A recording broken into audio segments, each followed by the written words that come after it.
Arizona, homeowner's best friend.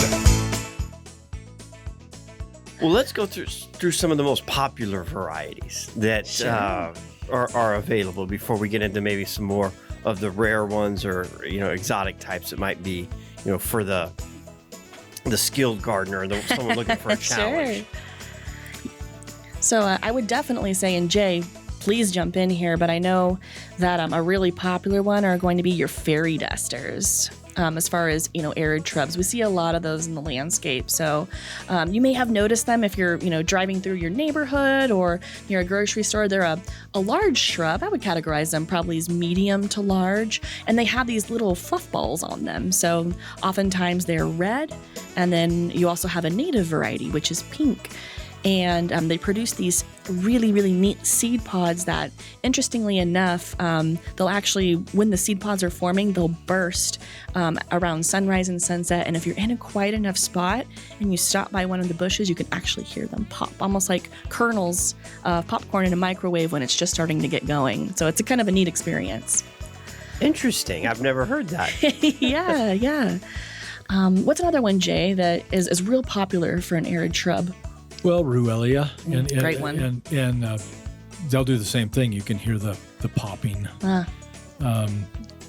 So yeah, Ruellia is either the Baja variety or the British variety. They're extremely popular and extremely colorful. So those are obviously good ones. Texas sage definitely is probably because it's been around forever, and now there are lots of.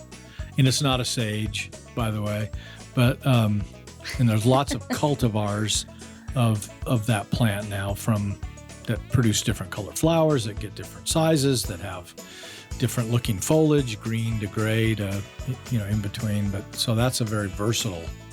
Definitely. Something neat about that one as well is you can always tell, when there are barometric shifts. A lot of these different sages, these leucophyllums, will be named after something that has to do with, thunder or lightning or monsoon season, because once one of them starts up, oh my gosh, a whole sea of them, you'll see just fields of just purple wherever they're planted, and you'll know that there's... Provided they don't overprune them.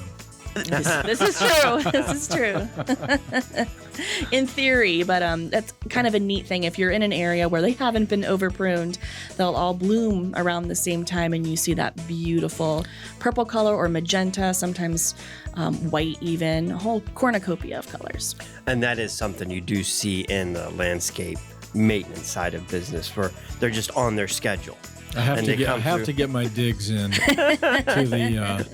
the cultural practices of certain plants, and that's a whole other show. But leave them alone, please. Step away from the prune. Especially this time of year, the monsoon, the humidity kicks in, the days start getting a little shorter, and boom, the leucophyllum just explode in color if you let them. Rosie on the house, every Arizona homeowner's best friend.